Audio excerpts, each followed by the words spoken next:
നമസ്കാരം, JB ജംഗ്ഷനിലേക്ക് സ്വാഗതം.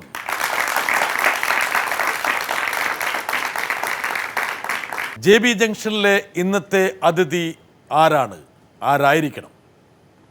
മലയാള സിനിമയിലെ നിറസാന്നിധ്യം, ഗായകൻ, അവതാരകൻ, സംഘാടകൻ, പേര് ഞാൻ പറയുന്നില്ല, ഇതാ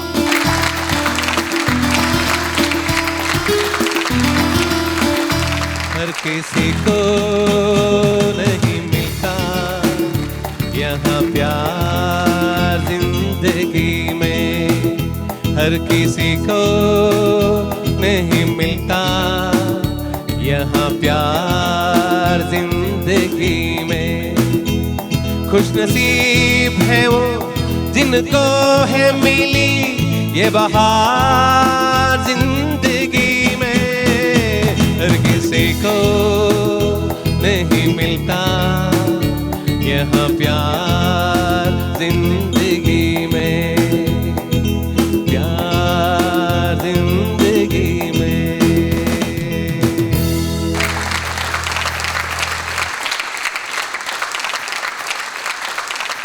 പാടിയതിൻ്റെ അർത്ഥം എന്താണ്? ജീവിതത്തിൽ എല്ലാവർക്കും സ്നേഹം കിട്ടാറില്ല. ഹർ കിസി കോ നഹി മിൽത്ത യഹാ പ്യാർ ജിന്ദഗി മേ, ഖുഷ് നസീബ് ഭാഗ്യമുള്ളവർ, ജിൻകോ മിലി ഹെ യെ ബഹാർ, ഈ വസന്തകാലം, സ്നേഹത്തിൻ്റെ ഈ വസന്തം കിട്ടിയിട്ടുള്ളവർ ഭാഗ്യവാന്മാർ. ഓ, എന്താണ് പ്രേക്ഷകരുടെയും ഒരുപാട് കാമുകളുടെയും നിർലോഭമായ സ്നേഹത്തിന് പാത്രമായ ആളാണ് ഇരിക്കുന്നത്. നോ എന്ന് പറയാൻ പറ്റില്ല. എന്താ കാരണം അറിയാം, അതിനകത്ത് പ്രേക്ഷകരുണ്ട്. യെസ് എന്ന് പറഞ്ഞാൽ പ്രശ്നമാവും, ഒരുപാട് കാമുകളുണ്ട്. അതാണ് ബ്രിട്ടാസുമായിട്ട് ഈ JB ജംഗ്ഷനിൽ വരുമ്പോൾ സൂക്ഷിക്കേണ്ട ഒരു കാര്യം ഇതാണ്. പ്രേക്ഷകരും കാമുകയും രണ്ടും കൂടെ ക്ലബ് ചെയ്ത് കളഞ്ഞു. നിഷേധിച്ചാൽ അതെന്താ, പ്രേക്ഷകർ ഇഷ്ടക്കാരില്ലേ? കാമുകിമാർ യെസ് പറഞ്ഞാൽ അപ്പോൾ കാമുകിമാർ ഒരുപാട് പേരുണ്ടല്ലേ എന്ന് ചോദിക്കും. അപ്പോൾ അതെല്ലാം സ്നേഹമുള്ള മനസ്സിൽ നിന്നാണ് ചോദ്യം. അതുകൊണ്ട് തന്നെ ഞാൻ എല്ലാം സമ്മതിച്ചു കൊടുക്കും. അതാണ്, ഒന്നുമില്ലാതെ ജഗദീഷ് സമ്മതിക്കില്ല എന്നുള്ള കാര്യം ഞങ്ങൾക്ക് അറിയാം. ഉണ്ടല്ലോ, പ്രേമമില്ലാത്തവരാരുണ്ട്? ബ്രിട്ടാസിന്റെ പ്രേമം എനിക്കറിയില്ലേ? നമ്മൾ തമ്മിൽ ഒരുപാട് ഡിസ്കസ് ചെയ്തിട്ടുണ്ട്. പക്ഷേ ബ്രിട്ടാസിന്റെ ഒരു കഴിവ് എന്ന് പറയുന്നത് ആ പ്രേമമൊക്കെ കറക്റ്റ് സമയത്ത് തന്നെ ഉത്തരവാദിത്വങ്ങൾക്കാണ് മുൻതൂക്കം കൊടുത്തിട്ടുള്ളത്. ആ പ്രേമമൊക്കെ തട്ടി കളഞ്ഞിട്ടുണ്ട്. എങ്ങനെയാണ് അറിഞ്ഞത്? ഇതൊക്കെ നമുക്കറിയില്ലേ, ഒരു തുറന്ന പുസ്തകമല്ലേ. ചില സമയത്ത് എൻ്റെ ജീവിതത്തിൽ ഏറ്റവും വലിയ ഇൻസ്പിറേഷൻ ആരെന്ന് ചോദിച്ചാൽ ഒരുപാട് പേരുണ്ട്. അതിലൊരാൾ ബ്രിട്ടാസാണ്. ബ്രിട്ടാസിൻ്റെ ഹാർഡ് വർക്ക്, ബ്രിട്ടാസിൻ്റെ സിൻസിയറിറ്റി, ബ്രിട്ടാസിൻ്റെ പ്രേമത്തോടുള്ള സമീപനം, ഇതെല്ലാം എനിക്ക് എല്ലാ കാലത്തും ഇൻസ്പിറേഷനാണ്. ഞാൻ ജഗദീഷിന്റെ കാര്യത്തിൽ ആ പ്രേമം ഒഴിച്ച് ബാക്കിയെല്ലാം ഞാൻ സ്വീകരിച്ചു. ജഗദീഷിന്റെ അല്ല, പ്രേമം എന്ന് പറഞ്ഞാൽ വേറൊരു മോശമായ രീതിയിൽ അതും ഞാൻ പറയാം. ബ്രിട്ടാസിന്റെ കാര്യത്തിൽ പ്രേമത്തിന്റെ കാര്യം പറയുമ്പോൾ ഒരു റൊമാൻസ്, പെണ്ണുങ്ങളോട് ഇങ്ങനെ ഐ ലവ് യു പറയുന്ന റൊമാൻസ് അല്ല, ഉദാത്തമായ നിലവാരമുള്ള സ്നേഹത്തിന്റെ ഉടമയാണ്. ഞങ്ങൾ രണ്ട് വർഷത്തോളം നിരന്തരമായി ഒരുമിച്ച് പ്രണയിക്കാൻ പോയിരുന്നു. പിന്നെ പ്രണയം എന്ന് പറഞ്ഞാൽ നമുക്ക് നമ്മുടെ പ്രൊഫഷനോട്, വ്യക്തികളോട് മാത്രമല്ല. നിങ്ങൾ ബ്രിട്ടാസിന്റെ ഏറ്റവും വലിയ പ്ലസ് ആയിട്ട് എനിക്ക് തോന്നിയിട്ടുള്ള, ബ്രിട്ടാസ് ഏറ്റെടുക്കുന്ന കാര്യങ്ങളെ പ്രണയിക്കും, അതിനോട് ഒരു വല്ലാത്ത പ്രേമം. ആ രീതിയിലാണ് ഞാൻ പ്രേമത്തെ കണക്കാക്കുന്നത്. ഞാനും അങ്ങനെയാണ്. എൻ്റെ ജോലിയോട്, ആ ജോലിയുടെ ഭാഗമായി വരുന്ന വ്യക്തികൾ, ഇപ്പോൾ നല്ലൊരു ഗായകൻ വന്നാൽ, ഒരു ഗായിക വന്നാൽ, ഒരു അഭിനേത്രി വന്നാൽ, ഒരു അഭിനേതാവ് വന്നാൽ നമുക്ക് സ്നേഹം തോന്നും. അതേപോലുള്ള ഒരു സ്നേഹം ഇപ്പോൾ എൻ്റെ സ്ഥാനത്ത് ഒരു ആക്ട്രസ് വന്നാലും ബ്രിട്ടാസിന് പ്രേമം തോന്നും, എന്നോടും പ്രേമം തോന്നും. അത് തെറ്റായിട്ടുള്ള കാര്യം. എനിക്ക് ജഗദീഷിനോട് അടങ്ങാത്ത പ്രണയം.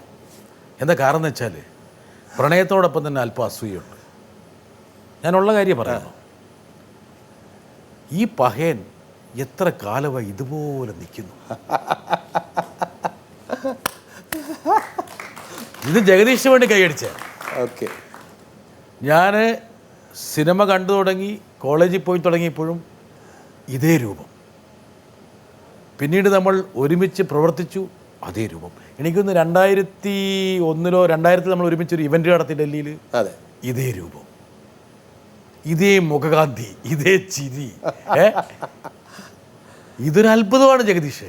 തീർച്ചയായിട്ടും സന്തോഷം. ഇത് ഞാൻ മാത്രമല്ല, ചില ആൾക്കാരും കൂടി ഉണ്ട്. നോക്കാം. ഓക്കെ, TV എല്ലാ ദിവസവും കാണുന്നുണ്ട് ഞങ്ങൾ. ഓരോ ദിവസവും നല്ല സുന്ദരനായിക്കൊണ്ടിരിക്കുക. ഇതെന്താണാവോ ഇതിൻ്റെ രഹസ്യം? നമുക്ക് കൂടെ ഒക്കെ പറഞ്ഞു തന്നാൽ വലിയ ഉപകാരമായിരിക്കും. ഒരാളോട് ജഗദീഷ് പറഞ്ഞു കൊടുക്കാൻ പോകുന്നില്ല. അല്ല ബ്രിട്ടാസ്, ഇതിൻ്റെ കാര്യം ഈ രൂപത്തിൻ്റെ കാര്യം പറയുമ്പോൾ നമ്മുടെ കയ്യിലല്ല ഒന്നും. ഞാൻ അതിൽ വിശ്വസിക്കുന്നു. അത് വിനയം കൊണ്ട് പറയുകയല്ല. അതിൽ അല്പം വേണമെങ്കിൽ ജ്യോത്സ്യം കൂടെ മിക്സ് ചെയ്യാം. ഈ ജ്യോത്സ്യത്തിൽ നല്ല വിശ്വാസമുള്ള ആളാ. വിശ്വാസക്കുറവ് എനിക്കറിയാം ഏത് ജ്യോത്സ്യന്റെ അടുത്ത് പോകുന്നു. ഇല്ല, അങ്ങനൊന്നുമില്ല. എനിക്കറിയാം. ഇല്ല, അത് ഇന്നടുത്ത് പോകുന്ന അങ്ങനെയല്ല. എനിക്ക് ജ്യോത്സ്യം എന്ന ശാസ്ത്രത്തിൽ വിശ്വാസമുണ്ട്. കാരണം ഞാനിങ്ങനെ കലാരംഗത്ത് ഒരു ശോഭിക്കുന്നൊക്കെ ഉള്ള ജാതകത്തിൽ തന്നെ ഉണ്ടായിരുന്നു, കലാരംഗത്ത് ഉണ്ടാവുന്നത്. അപ്പോൾ അത് സ്വാഭാവികമായിട്ട് എനിക്ക് അതിനോട് താല്പര്യവും വിശ്വാസവും തോന്നും. ഇപ്പോൾ ഈ രൂപത്തിൽ, നമ്മുടെ ബാഹ്യമായ രൂപത്തിൽ ഇപ്പോൾ ഇത് മെയിൻറ്റെയിൻ ചെയ്യാൻ പറ്റുന്നു എന്നുള്ളതിൽ ചെറിയ കാരണങ്ങളൊക്കെ ഉണ്ടാവും. ഒന്ന്, ബ്രിട്ടാസിന് തന്നെ അറിയാവുന്ന കാര്യങ്ങളാണ്. എനിക്ക് കുറച്ചൊരു സിസ്റ്റമാറ്റിക് ആയിട്ടുള്ള ഒരു ഡിസിപ്ലിൻ ലൈഫിലുണ്ട്. അത് ആഹാരത്തിൻ്റെ കാര്യത്തിലായിരുന്നാലും എക്സസൈസിൻ്റെ കാര്യത്തിലായിരുന്നാലും തീരെ വൈകി ഉറങ്ങാറില്ല. വീട്ടിൽ 6 മണിക്ക് തിരുവനന്തപുരത്തുണ്ടെങ്കിൽ വീട്ടിൽ 6 മണിക്ക്. പിന്നെ സാധാരണഗതിയിൽ ഈ കലാരംഗത്തുള്ളവർക്കൊക്കെ ഉണ്ടാകാവുന്ന ദുശീലങ്ങളിലും ഇല്ല. അത് ബ്ലോയിങ് ഓൺസ് ഓൺ ട്രംപറ്റ് എന്ന് പറയുന്നത് ശരിയല്ല. ഞാൻ തന്നെ വന്നിരുന്ന് ഞാൻ ഇന്നത് ചെയ്യാറില്ല എന്ന് കൂടുതൽ പറയുന്നത് ശരിയല്ല. ബ്രിട്ടാസ് പറയുന്നത് സ്വാഗതം ചെയ്യുന്നു. ഞാൻ മദ്യപിക്കാറില്ല, പുകവലിക്കാറില്ല, ലഹരി പദാർത്ഥങ്ങൾ ഒന്നും തന്നെ ഉപയോഗിക്കാറില്ല. ഒരു സെക്കൻഡ്. എല്ലാ ദുശീലങ്ങളും ഇല്ലാന്ന് ഞാൻ പറഞ്ഞിട്ടില്ല. പ്രഷർ ശ്രദ്ധിക്കുക. മദ്യപാനം, പുകവലി പോലുള്ള ദുശീലങ്ങളില്ല. അത്ര മാത്രം ഗ്യാരണ്ടി എനിക്കിപ്പോൾ നൽകാൻ പറ്റും. വരട്ടെ. എനിക്ക് ജഗദീഷിനെ ഓർക്കുമ്പോൾ എപ്പോഴും പെട്ടെന്ന് മനസ്സിൽ വരുന്നത്, ജഗദീഷ് ഒരു ആൽക്കഹോളിക്കാണ്, ഒരു വർക്കഹോളിക്കല്ല. ജഗദീഷ് ഒരു വർക്കഹോളിക്കാണ്, ആൽക്കഹോളിക്കല്ല. മദ്യം കഴിക്കില്ല, പുകവലിക്കില്ല, മുറുക്കില്ല. അതാണോ ജഗദീഷിൻ്റെ ഈ സൗന്ദര്യത്തിൻ്റെ ഒരു രഹസ്യം? പക്ഷേ ഈ ദുശീലങ്ങളൊക്കെ ഉണ്ടായിട്ട് ശ്രീകുട്ടൻ ഇതുപോലെ ഇരിക്കുന്ന കഥയാണ്.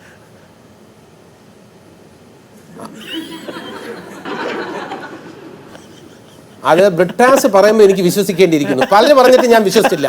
ബ്രിട്ടാസ് പറയുമ്പോൾ ഞാനത് വിശ്വസിക്കുന്നു. ശ്രീകുട്ടൻ എന്തോ കുഴപ്പങ്ങളുണ്ടല്ലേ? അല്ല, ഉണ്ടെന്ന് ബ്രിട്ടാസ് പറഞ്ഞാൽ ഞാൻ വേറെ പലരും പറഞ്ഞിട്ട് ഞാൻ അവരോടൊക്കെ ക്ഷോഭിച്ചു, കയർത്തു, ഉടക്കി. പക്ഷെ ബ്രിട്ടാസ് പറയുമ്പോൾ എനിക്ക് ഉടക്കാൻ തോന്നുന്നില്ല. 5 സെക്കൻഡ് നിശബ്ദത. ആ മുഖത്തുനിന്ന് ക്യാമറ ഒപ്പിയെടുത്തു. അല്ല, എന്റെ കാര്യങ്ങൾ ഒപ്പിയെടുക്കാനൊന്നുമില്ല. ഞാൻ എന്താണെന്ന് ബ്രിട്ടാസിന് നന്നായിട്ട് അറിയാം. ചോദ്യം എക്സ്ട്രാക്ട് ചെയ്താൽ മാത്രം മതി. എന്തായാലും ജഗദീഷുമായിട്ട് അഭിമുഖം ചെയ്യുമ്പോൾ സ്വാഭാവികമായിട്ടും ആദ്യം ചോദിക്കേണ്ട ചോദ്യം ഇത് തന്നെയാണ്. ഒരു കലാകാരന് ഏറ്റവും പ്രധാനപ്പെട്ട ഒരു ഘടകം, കല പരിപോഷിപ്പിക്കണമെങ്കിൽ അച്ചടക്കം വേണം. അച്ചടക്കമില്ലാതെ ഒരു കലയും പരിപോഷിപ്പിക്കപ്പെടില്ല. അരാജകത്വം എല്ലാ കലകളെയും ആത്യന്തികമായിട്ട് കൊല്ലും.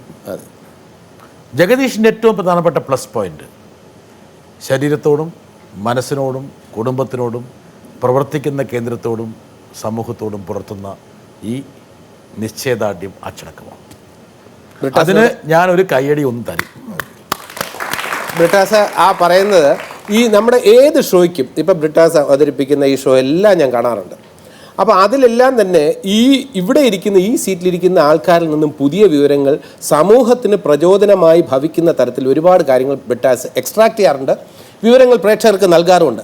ഇപ്പോൾ നൽകിയ ഈ വിവരത്തിൻ്റെ പ്രസക്തി എന്താണെന്ന് ചോദിച്ചാൽ ഞാനൊരു കാര്യം പറയും. ഇന്ന് രാഷ്ട്രീയ രംഗത്ത് പ്രവർത്തിക്കുന്ന നല്ല നേതാക്കൾ അതിൽ 1% അല്ലെങ്കിൽ എത്രയോ ശതമാനം മദ്യപിക്കുന്നുണ്ട്. കലാരംഗത്ത് പ്രവർത്തിക്കുന്നവർ മദ്യപിക്കുന്നുണ്ട്. അവർ മദ്യപിച്ചില്ലായിരുന്നെങ്കിൽ അവരിൽ നിന്നും കൂടുതൽ സമൂഹത്തിന് ലഭിച്ചിരുന്നേനെ എന്ന കാര്യത്തിൽ യാതൊരു സംശയവുമില്ല.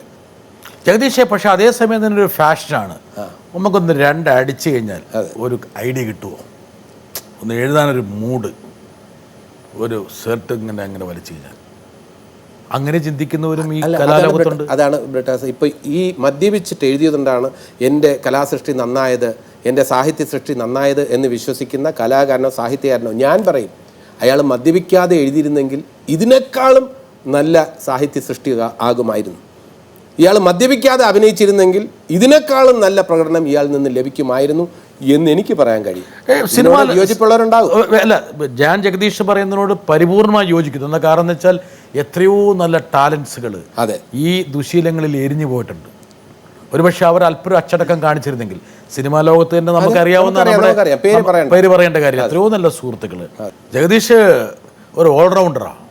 ജഗദീഷിൻ്റെ ഏറ്റവും വലിയ ഗുണം എന്ന് വെച്ചാൽ, പോസിറ്റീവ് പോയിന്റ് എന്ന് വെച്ചാൽ, വല്ലാത്തൊരു പ്രസരിപ്പൊട്ട്. നടക്കുമ്പോൾ പോലും ഒരു സ്പ്രിങ്. അതുണ്ട്, കറക്റ്റ്. ആ ഒരു വരവ് കണ്ടു കഴിഞ്ഞാൽ, ഇപ്പോൾ ജഗദീഷിന് ഈ മിമിക്രിക്കാർ വെറുതെ അല്ല, എന്ന് വെച്ചാൽ വരവിലൊരു വരവുണ്ട്, ഒരു 1.5 വരവാണ്. പിന്നീട് പാട്ടില്ലാതെ ജഗദീഷിനെ എവിടെ ആരും കണ്ടിട്ടില്ല. വെറുതെ ഇരിക്കുമ്പോഴും ഒരു 2 പാട്ടങ്ങ് പാടിക്കളെ.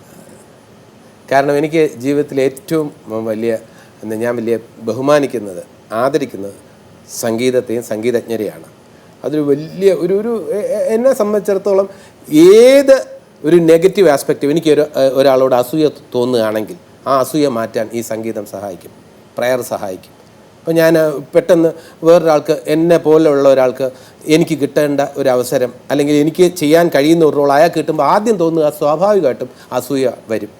ഇല്ലെന്ന് ഞാൻ പറയുന്നില്ല, തുറന്ന് സമ്മതിക്കാം, മനുഷ്യന്മാരാണ്. സഹജമാണ്. അപ്പോൾ ആ അസൂയ ഞാൻ ഓവർകം ചെയ്യുന്നത് എൻ്റെ പ്രയറിലൂടെയും എൻ്റെ മ്യൂസിക്കിലൂടെയാണ്. അപ്പോൾ ആ ഒരു ഏതെങ്കിലും ഒരു 2 വരി എൻ്റെ മനസ്സിലേക്ക് വന്നാൽ ഒന്ന് കൊടുത്തു വിടുക. അപ്പോൾ അങ്ങനെയാണെങ്കിൽ ഞാൻ പറഞ്ഞുതരാം, ജീവിതത്തിൽ കഴിയുന്നതും ഈ ഇൻ്റർവ്യൂവിലൊക്കെ കഴിയുന്നതും ഒരു 90% എല്ലാം സത്യം തന്നെ പറയണമെന്ന് തീരുമാനിച്ച് തന്നെയാണ് ഞാൻ വന്നിരിക്കുന്നത്. 10% ആരെങ്കിലും വേദനിപ്പിക്കുന്ന കാര്യങ്ങളാണെങ്കിൽ മാത്രമേ ഞാൻ മറച്ചു വയ്ക്കൂ. അല്ല, ഇതെല്ലാം പറഞ്ഞതിന് ശേഷം ഞാൻ എത്ര ശതമാനം അത് അവസാനം മാർക്കിട്ടോളൂ. ഇപ്പൊ ഞാൻ അതിനെക്കുറിച്ച് കുറെ വർഷങ്ങളായി മാർക്കറ്റ്. അതപ്പം ഞാൻ അതിനെക്കുറിച്ചുള്ള ഒരു പാട്ട് പാടാം. അതായത് ജീവിതത്തിൽ പിന്നെ നല്ല ആൾക്കാർ കള്ളം പറയരുത്, സത്യം പറയണം. ഈശ്വരൻ്റെ അടുത്തേക്ക് നിങ്ങൾക്ക് പോകേണ്ടി വരും. അവിടെ പോകാൻ നേരത്ത് അവിടെ ആനയും കുതിരയൊന്നുമില്ല, നടന്നു തന്നെ പോകണം എന്ന് അർത്ഥമാകുന്ന രീതിയിൽ തീസരി കസം എന്ന ചിത്രത്തിൽ രാജ് കപൂർ, മുകേഷിൻ്റെ സ്വരത്തിൽ രാജ് കപൂർ പാടി അഭിനയിക്കുന്നുണ്ട്. सजन रे झूठ मत बोलो, खुदा के पास जाना है. सजन रे झूठ मत बोलो, खुदा के पास जाना है. न हाथी है न घोड़ा है, वहाँ पैदल ही जाना है. सजन रे झूठ मत बोलो, खुदा के पास जाना है. യഥാർത്ഥത്തിൽ എനിക്ക് പാടാൻ കഴിവുണ്ടായിരുന്നെങ്കിൽ ഞാനത് പാടി എങ്ങോട്ട് ജഗദീഷിനെ അത് കേൾപ്പിക്കേണ്ടതായിരുന്നു. അല്ല, ഞാൻ പറഞ്ഞല്ലോ, ആദ്യമേ പറഞ്ഞു, ഇനി അവസാനം മാർക്കിട്ടോളൂ. അതിൽ എവിടെയൊക്കെയാണ് ഞാൻ എന്തെങ്കിലും ഒരു അഡ്വക്കേറ്റിന്റെ മുന്നിലാണ് ഇരിക്കുന്നതെന്ന് എനിക്ക് നന്നായിട്ട് അറിയാം. ഇവിടെ ഇങ്ങനെ മുഖത്തിന്റെ ഈ ഭാഗത്ത് ഒരു ചെറിയൊരു സ്കാറല്ല, ഒരു ചെറിയൊരു സങ്കടത്തിന്റെ ഒരു മിന്നലാട്ടം ഞാൻ കാണുന്നു. ഇവിടെയാ? ഇവിടെ നിന്ന് ഇങ്ങനെ ഇവിടെ വരെ വരുന്നുണ്ട്. പിന്നെ വിദ്യാർത്ഥി ജീവിതത്തിലുണ്ടായ ഒരു ക്ലാഷാണ് അത്. ഞാൻ നിങ്ങൾ കാണുന്ന പോലെ തൊലിപ്പുറത്തുള്ള സ്കാറല്ല കാണുന്നത്. ഞാൻ മനസ്സിലുള്ളൊരു വിഷമത്തിന്റെ ഒരു ലാഞ്ചന. അല്ല, എന്താണെങ്കിലും പറഞ്ഞോളൂ, എന്താണെങ്കിലും ചോദിച്ചോളൂ, അറിയാവുന്ന വിഷയങ്ങൾ എന്താണെങ്കിലും ചോദിച്ചോളൂ. ഇവിടെ ഞാൻ പറയാം, എൻ്റെ അടുത്ത് ഇന്ന ചോദ്യം ചോദിക്കരുത് എന്ന് ഞാൻ ഇതുവരെ പറഞ്ഞിട്ടില്ല. ഞാൻ വിട്ടു. എന്താ കാരണം വെച്ചാൽ പല ചോദ്യങ്ങളും ഞാൻ ചോദിക്കണ്ടെന്ന് വെച്ചു. എന്താ കാരണം അറിയോ? നിങ്ങളുടെ ഉറ്റ സുഹൃത്തുക്കൾ കയറി അങ്ങ് ചോദിച്ചു കളയും. അതാണ് പ്രധാനം. ഒരു ചോദ്യം വരട്ടെ. ജഗദീഷ് വളരെ ബുദ്ധിശാലിയാണ്. ഞാൻ പറയാൻ തന്നെ എല്ലാവർക്കും അറിയാവുന്ന കാര്യമാണ്. വളരെ തന്ത്രശാലിയാണ്, ഒരു ചാണക്യനാണ്. അങ്ങനെയുള്ള ജഗദീഷ് എന്തുകൊണ്ട് രാഷ്ട്രീയത്തിൽ പ്രവേശിക്കുന്നില്ല? ജഗദീഷ് ഒരു രാഷ്ട്രീയ പ്രവർത്തകനാണ്, ഒരു പ്രത്യേക പാർട്ടിയുടെ, ഇപ്പോൾ നിലവിലുള്ള ഒരു പ്രധാന പാർട്ടിയുടെ വക്താവാണെന്നും എനിക്കറിയാം. അത് ചില അഭ്യുദയങ്ങളൊക്കെ മുമ്പ് പറഞ്ഞിട്ടുണ്ട്. എൻ്റെ പാർട്ടിയിലെ ഇലക്ഷൻ നിൽക്കാൻ പോകുന്നു എന്നൊക്കെ ചില ന്യൂസുകളൊക്കെ മുമ്പ് നമ്മൾ കേട്ടിരുന്നു, ജഗദീഷും പറഞ്ഞിരുന്നതാണ്. ഇപ്പം ലോക്സഭാ ഇലക്ഷനൊക്കെ അടുത്ത് വരുന്ന സമയമാണ്. ജഗദീഷ് ഒരു സ്ഥാനാർത്ഥിയാവാൻ താല്പര്യമില്ലേ? ഒരു സ്ഥാനാർത്ഥി ആയിക്കൂടെ? അതിനുള്ള ബുദ്ധിയും എടുക്കുക കയ്യിലുണ്ടല്ലോ. എന്താണ് അഭിപ്രായം? ഈ ചാണക്യനോട് ഞാൻ ഈ ഒരു ചെറിയൊരു ദുഃഖത്തിൻ്റെ ലാഞ്ചന കണ്ടു എന്ന് പറയാൻ വേണ്ടിയിട്ട് ഞാൻ സത്യം പറഞ്ഞ കണ്ടു. എന്നാ കാരണം അറിയോ? ഞാൻ ജഗദീഷിനെ പ്രതീക്ഷിച്ച് ലോക്സഭാ തിരഞ്ഞെടുപ്പിൻ്റെ ഗോതയിലാണ്. അതിലെല്ലാവിധ അർഹതയും ജഗദീഷിനുണ്ട്. എന്താ കാരണം? ജഗദീഷിനറിയാലോ, ഞാനൊരു 1.5 പതിറ്റാണ്ടായിട്ട് ജഗദീഷിനെ ഇങ്ങനെ വളരെ സസൂക്ഷ്മം നിരീക്ഷിക്കുന്ന ആളാണ്. താങ്കൾ ചെയ്യുന്ന സേവനം, താങ്കളുടെ പ്രവൃത്തി, താങ്കളുടെ കാഴ്ചപ്പാട്, താങ്കളുടെ ഒരുപക്ഷെ മറ്റുള്ള ആരേറ്റെടുത്താലും നടപ്പാക്കാൻ പറ്റാത്ത ദൗത്യങ്ങളും അനുഷ്ഠിക്കുന്നതിലും അത് വിജയകരമായി പൂർത്തീകരിക്കുന്നതിലും താങ്കളുടെ മിടുവ്. മറുപടി വരട്ടെ. ഒരാളും കൂടെ ചോദിച്ചിട്ടേ മറുപടി പറയാൻ പറ്റുള്ളൂ. ഞാൻ സംവിധായകനാകുന്നതിന് മുൻപേ ഞാൻ സഹസംവിധായകനായിരിക്കുന്ന കാലം മുതലേ ഉള്ള സൗഹൃദമാണ് ഞാനും ജഗദീഷും തമ്മിലല്ലേ. 1000 ശിവരാത്രികളുടെ തിരക്കഥാകൃത്ത് എന്നുള്ള നിലയിൽ നമ്മളൊരുപാട് ദിവസം ഒരുമിച്ച് ചിലവഴിക്കുകയും തിരക്കഥയുടെ പല ഘട്ടങ്ങളിൽ നമ്മൾ ഒരുമിച്ചുണ്ടാവുകയൊക്കെ ചെയ്തിട്ടുണ്ട്. അപ്പോൾ ആ കാലഘട്ടത്തിൽ ഞാൻ പറയുന്ന ഒരു കാര്യമുണ്ടായിരുന്നു, ജഗദീഷ് ഭാവിയിൽ ഒന്നുകിൽ ഒരു രാഷ്ട്രീയ പ്രവർത്തകനായോ അല്ലെങ്കിൽ ഒരു മന്ത്രിയായോ ഒക്കെ വരാൻ ചാൻസുള്ള ആളാണ്, അല്ലെങ്കിൽ ഒരു സംവിധായകൻ ആകാൻ ചാൻസുള്ള ആളാണ്. അപ്പോൾ ഇത് രണ്ടും സമീപകാലത്ത് നടക്കുമോ എന്നുള്ള ഒരു ചോദ്യമാണ്. ഓക്കെ, ഇനി മറുപടി പറയാം. എൻ്റെ ഏറ്റവും വലിയ ഭാഗ്യം, ഈശ്വരാനുഗ്രഹം എന്ന് പറയുന്നത്, ഇപ്പോൾ സിദ്ദിഖ് പറഞ്ഞത്, അശോകൻ പറഞ്ഞത്, ബ്രിട്ടാസ് പറഞ്ഞത് എന്താണ്? പൊളിറ്റിക്സിൽ വരാനും തിരഞ്ഞെടുപ്പിൽ നിൽക്കാനും എനിക്ക് യോഗ്യതയുണ്ട്, ഞാൻ അർഹനാണ് എന്ന് പറഞ്ഞതാണ് എൻ്റെ ഏറ്റവും വലിയ ബഹുമതിയായിട്ട് ഞാൻ കണക്കാക്കും. പിന്നെ ബ്രിട്ടാസിനെ എന്നെ അറിയാം. ഈ ആഗ്രഹിച്ചുകൊണ്ട് മാത്രമല്ല, ഞാൻ സത്യസന്ധമായിട്ട് പറയട്ടെ, പാർലമെൻറ്റിൽ ഹിന്ദിയിലും ഇംഗ്ലീഷിലും പ്രസംഗിക്കുന്നതൊക്കെ ഞാൻ സ്വപ്നം കണ്ടിട്ടുണ്ട്. പക്ഷേ അത് മെറ്റീരിയലൈസ് ചെയ്യാന്ന് പറയുന്നത് അത്ര ഈസി അല്ല എന്നുള്ളത് മറ്റാരെക്കാളും ബ്രിട്ടാസിന് അറിയാം. ഈ തിരഞ്ഞെടുപ്പ് സമയത്ത് മാധ്യമങ്ങളെല്ലാം, ഞാൻ അങ്ങോട്ട് പോയിട്ടില്ല, എല്ലാ മാധ്യമങ്ങളും എന്നോട് വന്നാണ് ചോദിക്കുന്നത്, എന്താണ് മത്സരിക്കാൻ പോകുന്നു എന്ന് കേട്ടല്ലോ. ഞാൻ അങ്ങോട്ട് പോയി ഇന്റർവ്യൂ കൊടുത്തല്ല, ഏത് തെരഞ്ഞെടുപ്പ് വരുമ്പോഴും സജീവമായി ഒരാളും കൂടി ഇതിന് സമാനമായ ഒരു ചോദ്യത്തിന് വേണ്ടി വെമ്പി നിൽക്കുന്നുണ്ട്. പക്ഷേ ജഗദീഷിന്റെ പശ്ചാത്തലവും പഴയ കാര്യങ്ങളും നന്നായിട്ടറിയാവുന്ന, താങ്കളുടെ കോളേജ് ജീവിതകാലത്തെ താങ്കൾ ഒരു ഗുരു എന്ന് പറയാൻ പറ്റില്ല, പക്ഷെ താങ്കളുടെ സതീർത്ഥം എന്ന് പറയാൻ വന്നിട്ടുള്ള സീനിയറായിട്ടുള്ള ഒരാൾ.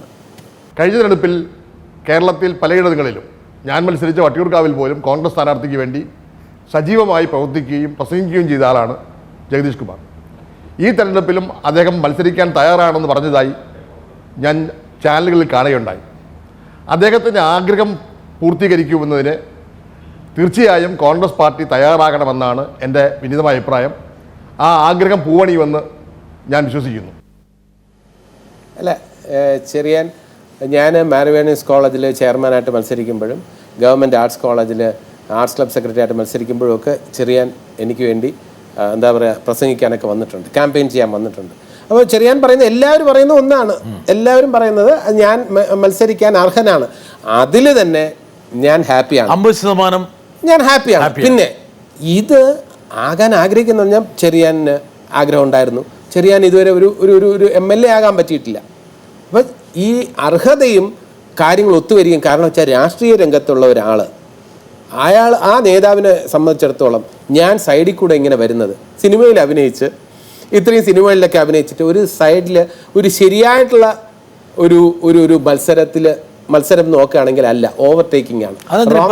ഇന്നസെന്റിനെ ഇപ്പൊ ചാലക്കുടിയിൽ ഇന്നസെന്റ്, ഞാൻ പറഞ്ഞില്ലേ, ആര് ഈ രംഗത്ത് വന്നാലും മത്സരിക്കുകയാണെങ്കിലും ഒരു വിഭാഗം നേതാക്കൾക്ക് തീർച്ചയായിട്ടും വിഷമം ഉണ്ടാവും. അവരെത്രയോ വർഷത്തെ പ്രവർത്തന പാരമ്പര്യം അവർക്കുണ്ട്, എത്രയോ വർഷം എന്തെല്ലാം ജനകീയ സമരങ്ങളിൽ അവർ പങ്കെടുത്തിട്ടുണ്ടാവും. നേതാക്കൾ സാമൂഹിക വിഷയങ്ങളിൽ അവർ പ്രതികരിച്ചിട്ടുണ്ടാവും, ലോക്കപ്പ് മർദ്ദനം ലഭിച്ചിട്ടുണ്ടാവും, ജയിൽവാസം അനുഷ്ഠിച്ചിട്ടുണ്ടാവും. ഈ ജനകീയ വിഷയങ്ങളിൽ അവർ ഒരുപാട് സമൂഹത്തിനോടൊപ്പം നിന്നിട്ടുണ്ടാവും. അങ്ങനെയൊക്കെ നിന്നിട്ടുള്ള ആൾക്കാരുടെ കൂടെ ഒരു സുപ്രഭാതത്തിൽ നമ്മൾ വരുമ്പോൾ അത് സീറ്റൊക്കെ തരിക എന്ന് പറഞ്ഞാൽ ഏത് പാർട്ടിയിലാണെങ്കിലും ബുദ്ധിമുട്ടായിരിക്കും. പക്ഷേ ഇന്നസെന്റ് ആയിട്ട് കിട്ടിയത് ഭാഗ്യമാണെന്ന് ഞാൻ വിശ്വസിക്കുന്നു. ഒരാളും കൂടി അത് സംബന്ധിച്ച് താങ്കളുടെ അഭിനേകാംക്ഷികളുടെ എണ്ണം കൂടിക്കൊണ്ടിരിക്കുന്നത് പറയണമെന്ന് വാശി അദ്ദേഹത്തിന്. ശരി, പ്രത്യേക ഒരു വ്യക്തിയാണ് ജഗദീഷ്. എനിക്ക് തോന്നുന്നു ജഗദീഷ് സിനിമയെ കാണുന്ന ഒരു വ്യക്തിത്വമല്ല യഥാർത്ഥ ജഗദീഷ്. ഇപ്പം സിനിമയിൽ ആൾക്കാരെ ചിരിപ്പിക്കാൻ വേണ്ടി കോമാളിത്തരം കാണിക്കുന്ന ജഗദീഷ്, പക്ഷേ അയാൾ പഠിപ്പിച്ചിട്ടുള്ള സ്റ്റുഡൻസിനോട് ചോദിച്ചു കഴിഞ്ഞാൽ ഏറ്റവും സ്ട്രിക്റ്റ് ആയിട്ടുള്ള, വളരെ സീരിയസ് ആയിട്ടുള്ളൊരു അധ്യാപകനായിരുന്നു. അതുപോലെ വീട്ടിലാണെങ്കിലും അങ്ങനെ തന്നെ. വീട്ടിൽ ചെന്ന് കഴിഞ്ഞാൽ വേറൊരു വളരെ വലിയ മൂഡിലുള്ളതാണ്. അപ്പം ജഗദീഷ്, എനിക്ക് തോന്നുന്നു ജഗദീഷിൽ ഇപ്പോൾ ഒരു നടനിലുപരിയായിട്ട് ജഗദീഷ് വീണ്ടും ഒരു റൈറ്ററാവും, ഒരു ഡയറക്ടറാവും, നാളെ ഒരു പൊളിറ്റീഷ്യനായി കൂടായികയില്ല. അല്ലേ ജഗദീഷേ? അല്ല, എനിക്ക് ഇവരോടൊക്കെ ഉള്ളൊരു പരാതി എന്താ അറിയാം, വിജിത് തമ്പിയോട് ഉൾപ്പെടെ. ജഗദീഷ് ഒരു പൊളിറ്റീഷ്യനാണ്. ജഗദീഷ് എത്രയോ കാലമായിട്ടൊരു രാഷ്ട്രീയ ജീവിയാണ്. എൻ്റെ ഒരു പരാതി, അപ്പോൾ എനിക്ക് പറയുന്നതിന് കുഴപ്പമില്ല. അതായത് ജഗദീഷിനെ പോലുള്ള ഒരു മികച്ച സംഘാടകനെ, ഒരു രാഷ്ട്രീയ ജീവിയെ, സാമൂഹ്യ പ്രതിബദ്ധതയുള്ള ഒരു കലാകാരനെ തെരഞ്ഞെടുപ്പ് രംഗത്തേക്ക് നിർത്തുന്നില്ലെങ്കിൽ പിന്നെ ഇവരാരെ എതിർത്തേണ്ടത്?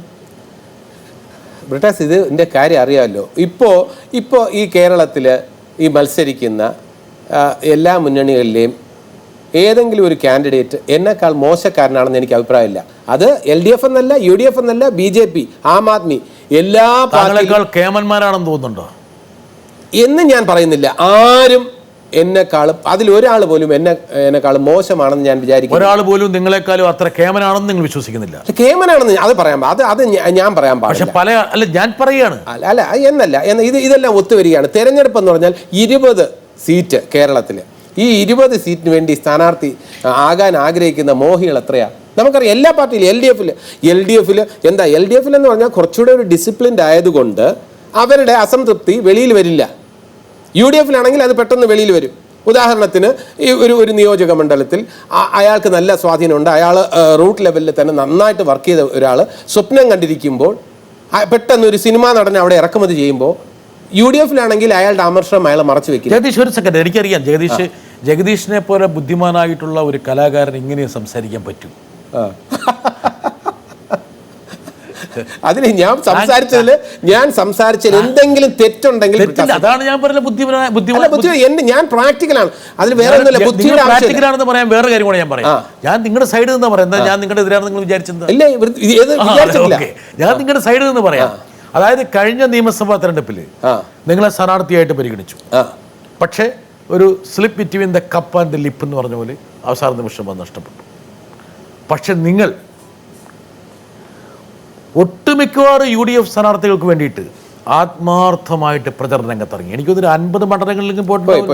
50 മണ്ഡലങ്ങളിൽ, അതായത് മിക്കവാറും കോൺഗ്രസ് സ്ഥാനാർത്ഥികൾക്ക് വേണ്ടി താങ്കൾ ക്യാമ്പയിൻ ചെയ്തു. ചെറിയ വലിപ്പ് തന്നെ പറയുന്നുണ്ട്, വട്ടിയൂർക്കാവിലും വന്നു. താങ്കൾക്ക് സാധാരണ രീതിയിൽ ഒരു സീറ്റിന് വേണ്ടി ശ്രമിച്ചിട്ട് സീറ്റ് കിട്ടാത്ത ഒരാൾ സൾക്ക് ചെയ്യും. ഇംഗ്ലീഷൊരു വാക്കുണ്ട്, സൾക്ക്. അതിന് മലയാളത്തിൽ എന്താണ്?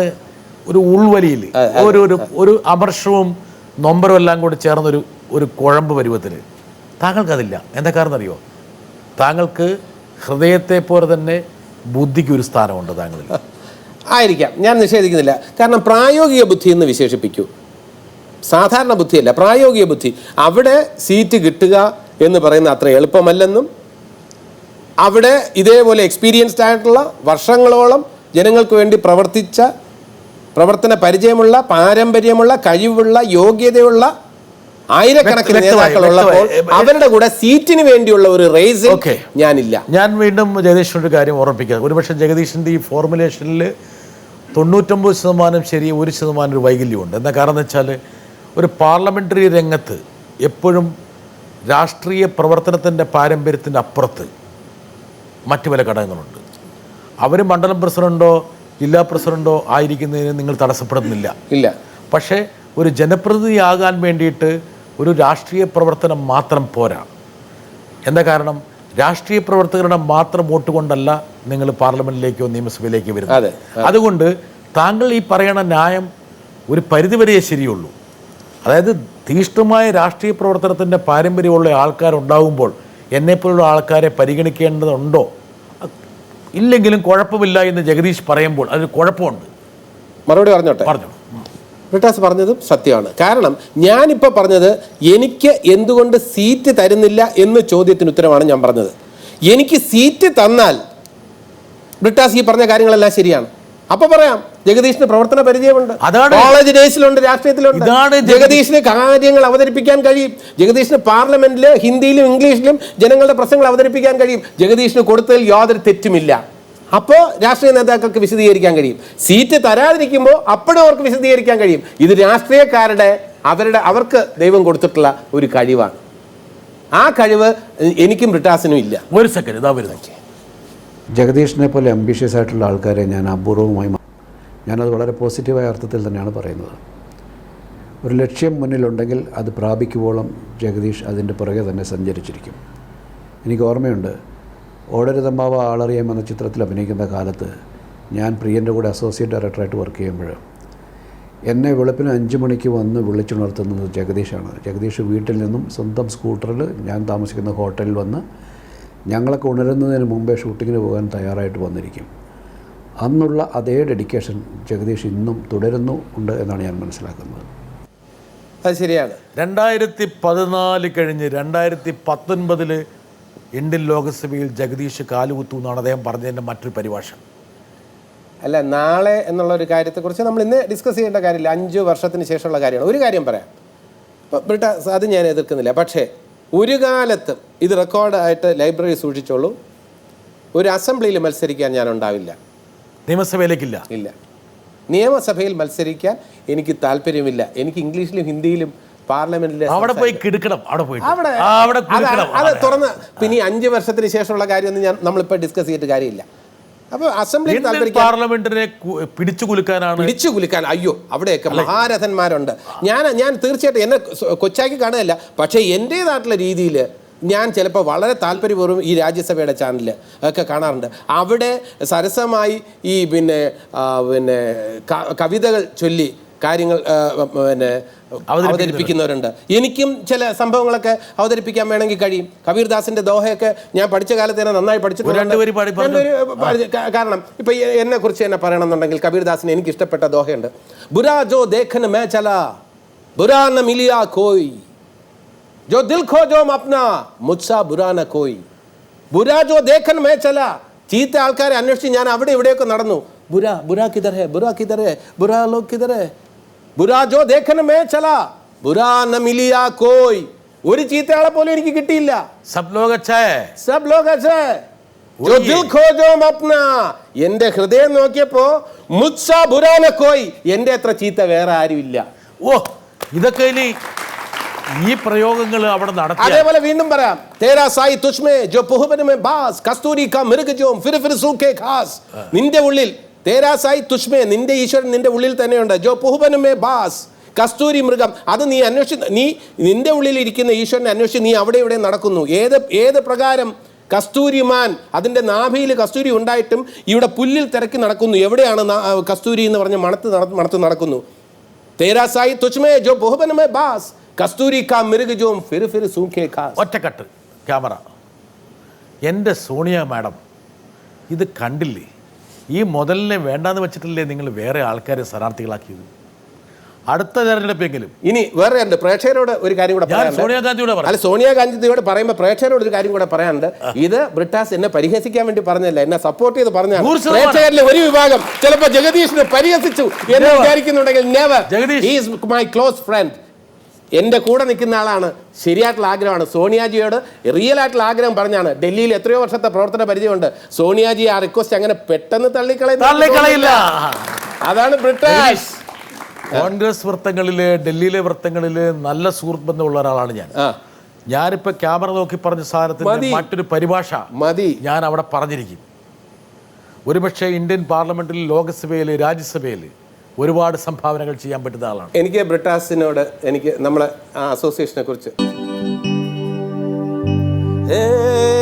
ദോസ്തി ഹം നഹീ തോടെംഗേ തോടെംഗേ ദം മഗർ തേരാ സാത്ത് നാ ഛോഡെംഗേ ഏ ദോസ്തി ഹം നഹീ छोड़ेंगे तोड़ेंगे दम मगर तेरा साथ ना छोड़ेंगे.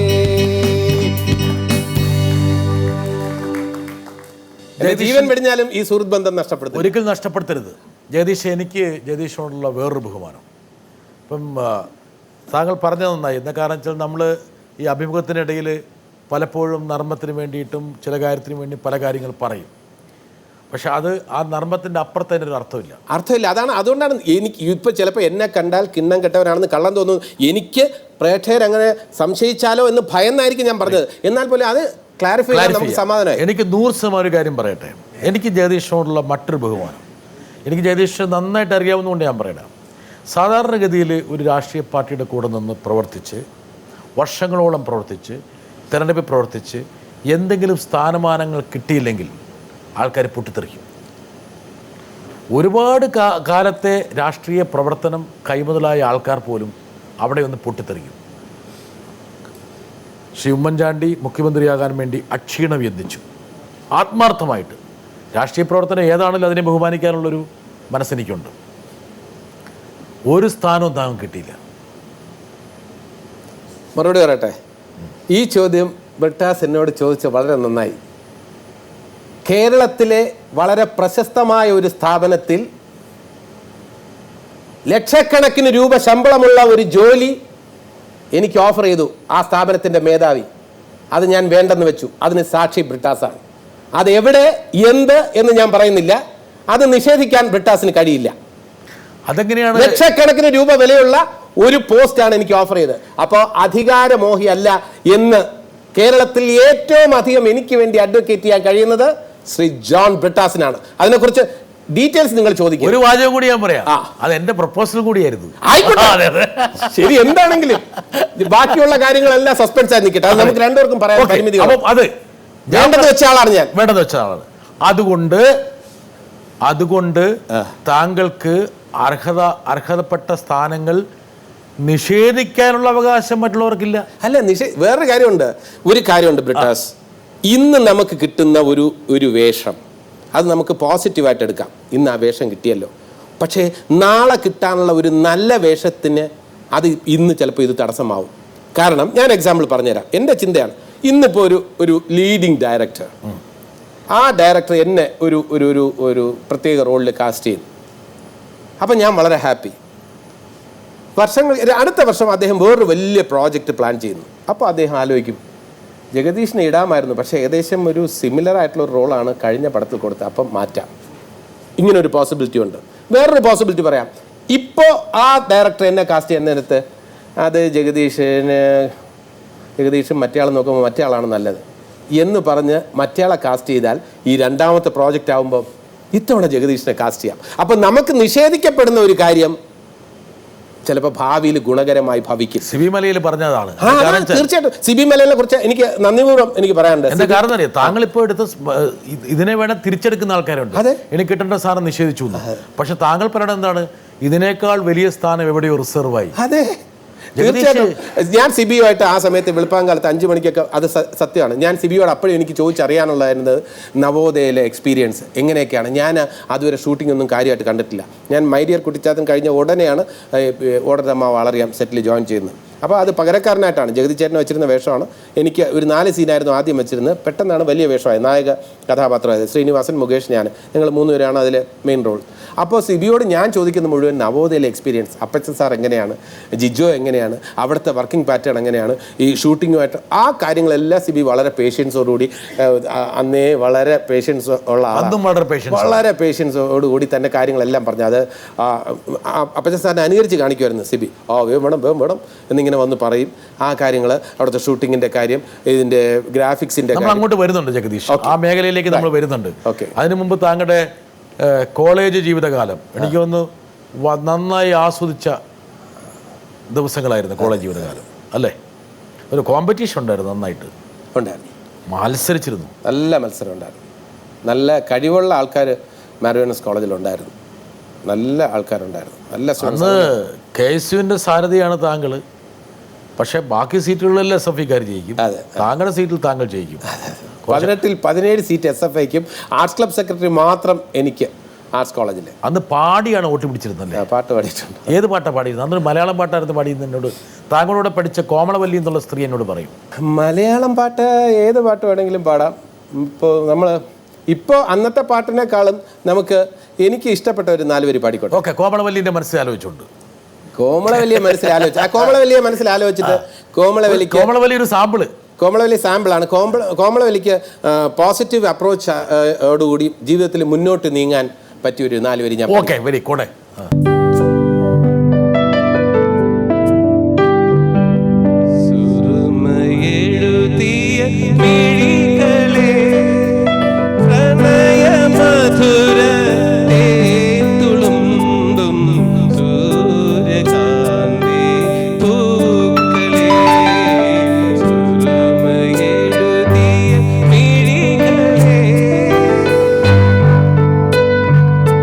ജാലക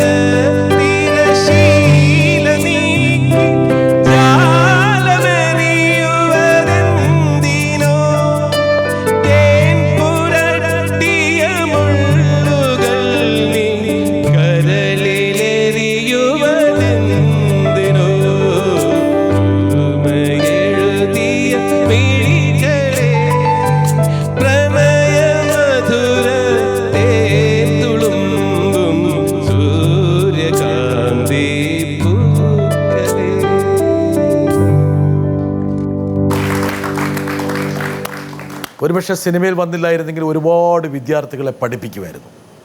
താങ്കൾ പിന്നെ മട്ടന്നൂർ NSS കോളേജിൽ അധ്യാപകനായി വന്നു. ഞാൻ കണ്ണൂരുകാരനാണ്. അപ്പോൾ ഈ സിനിമയിലെ കാണുമ്പോൾ ആ വിദ്വാൻ ഇവിടെ മട്ടന്നൂർ NSS കോളേജിൽ അധ്യാപകനായിരുന്നു എന്നൊക്കെ പറയുന്നു.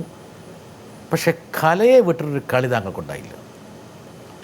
All India റേഡിയോയോ? ഒരു സെക്കൻഡ് വരട്ടെ, ആ ഒരു ഏട്. ഓൾ ഇന്ത്യ റേഡിയോയിൽ ഇതളുകൾ തകർത്തിരുന്ന ആ ഒരു കാലഘട്ടത്തിലേക്ക് ഞാൻ നിങ്ങളെ തിരിച്ചു കൂട്ടിക്കൊണ്ടുപോകാൻ ആഗ്രഹിക്കുകയാണ്. വഴുതക്കാട് ബാബുവും ചേർന്ന് സ്ക്രിപ്റ്റിൻ്റെ സഹായമില്ലാതെ ഒരു സിറ്റുവേഷൻ ഡെവലപ്പ് ചെയ്ത് വളരെ പെട്ടെന്ന് അതിനെ വളരെ നല്ലൊരു കോമഡി സ്കിറ്റാക്കി മാറ്റാൻ ജഗദീഷിനുള്ള കഴിവ് ഓൾ ഇന്ത്യ റേഡിയോയിൽ അംഗീകരിക്കപ്പെട്ടിരുന്നതാണ്. സ്ക്രിപ്റ്റ് ഇല്ലാതെ ഒരു പ്രോഗ്രാം ചെയ്യാൻ എനിക്ക് തോന്നുന്നു അവരാകെ അനുവദിച്ചിരുന്നതും ജഗദീഷിനെ മാത്രമായിരുന്നു എന്ന് തോന്നുന്നു.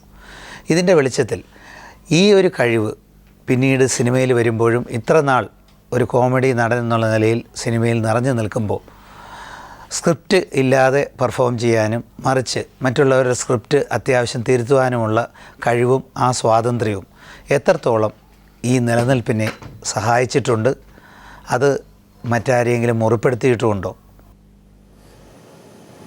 അവസാനം ഒരു കൊടുത്തിട്ടുണ്ട്. അതെ, അല്ല എല്ലാം തുറന്ന് പറയേണ്ട വേദിയാണല്ലോ ഇത്. പറയട്ടെ, ഒന്ന്, ഈ ആകാശവാണിയിൽ ഇംപ്രൊവൈസ് ചെയ്ത് ഈ സ്ക്രിപ്റ്റ് ഇല്ലാതെ തന്നെ അന്നത്തെ രവീന്ദ്ര സാറായിരുന്നു അതിൻ്റെ പ്രൊഡ്യൂസർ. അദ്ദേഹം എനിക്ക് സ്വാതന്ത്ര്യം തന്നിരുന്നു.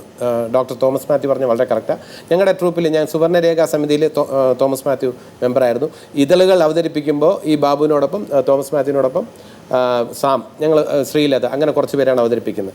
അപ്പോൾ പെട്ടെന്ന് തന്നെ ഒരു ഐഡിയ പറഞ്ഞാൽ ഞങ്ങളെല്ലാം കൂടെ ഇംപ്രൊവൈസ് ചെയ്യും. അതിൽ ഞാൻ കുറച്ച് കൂടുതൽ കോൺട്രിബ്യൂട്ട് ചെയ്യുന്നു വെച്ചോളൂ. ഈ ഒരു കാര്യം ഇനി സിനിമാ രംഗത്ത് വന്നപ്പോഴും പല ഡയറക്ടേഴ്സും വെളുപ്പിന് 4 മണിക്ക് ഞാൻ എഴുന്നേറ്റ് ഒരു സീനൊക്കെ അത് തിരുത്തൽ എന്ന വാക്ക് ഉപയോഗിക്കേണ്ട, കുറച്ചുകൂടെ ഒന്ന് കൊഴുപ്പിക്കാൻ സംവിധായകർ എന്നോട് ആവശ്യപ്പെടാറുണ്ട്.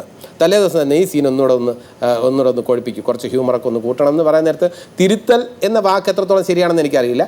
എന്നാൽ പോലും അത് ഇന്നത് പറഞ്ഞാൽ ക്യാരക്ടറിനുള്ളിൽ നിന്നുകൊണ്ട് എനിക്ക് പറയാവുന്ന കാര്യങ്ങൾ മറ്റ് ക്യാരക്ടേഴ്സിന് പറയാവുന്ന കാര്യങ്ങൾ ഞാൻ കുറച്ചൊക്കെ സ്ക്രിബിൾ ചെയ്തിട്ടുണ്ട്. ഓക്കെ, ഇത് എങ്ങനെ ദോഷകരമായി ബാധിച്ചിട്ടുണ്ടെന്ന് ചോദിച്ചാൽ ചിലരൊക്കെ അന്നത്തെ കാലത്ത് തിരുത്തലാണ്, ഇത് ഇൻ്റർഫിയറൻസ് ആണ് എന്ന് അന്ന് ആരോപണങ്ങൾ.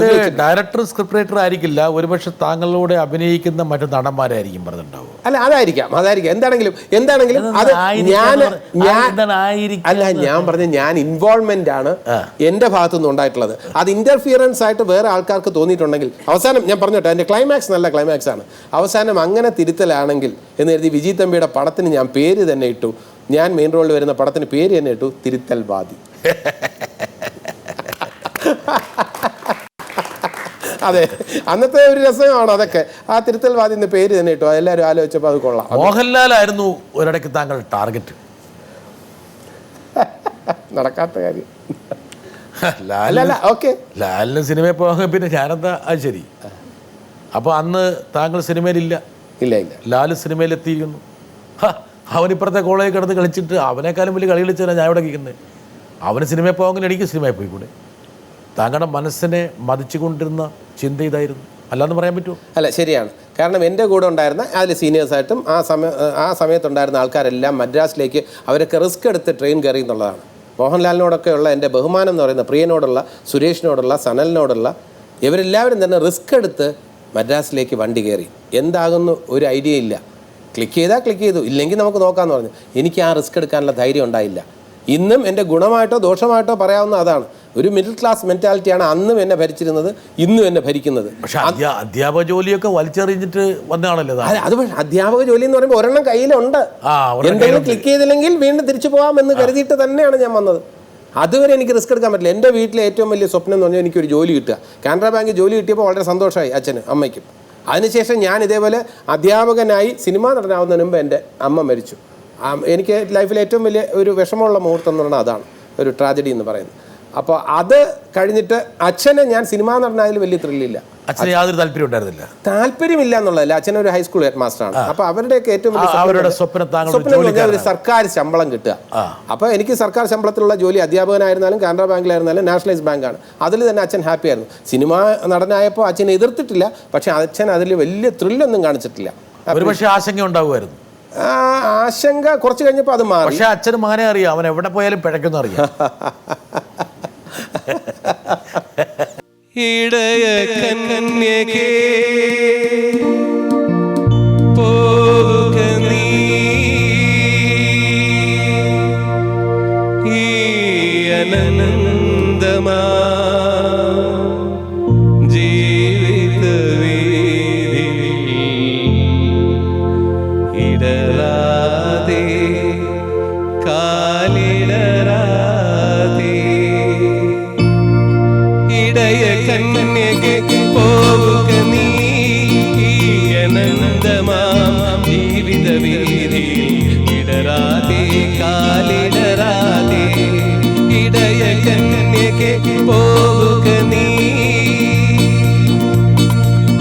കണ്ണുകളാലുൾ കണ്ണുകളാലെ അന്വേഷിപ്പൂ നീലേ കണ്ണുകളാലുൾ കണ്ണുകളാലെ അന്വേഷിപ്പൂ നീലേ കണ്ടെത്തും നീ മനുഷ്യപുത്രനെ ഇന്നല്ലെങ്കിൽ നാളെ കണ്ടെത്തും നീ മനുഷ്യപുത്രനെ ഇന്നല്ലെങ്കിൽ നാളെ ഇടയ കന്യകേ പോക നീ അനന്തമാം ജീവിത വീതിയിൽ ഇടരാതെ കാലി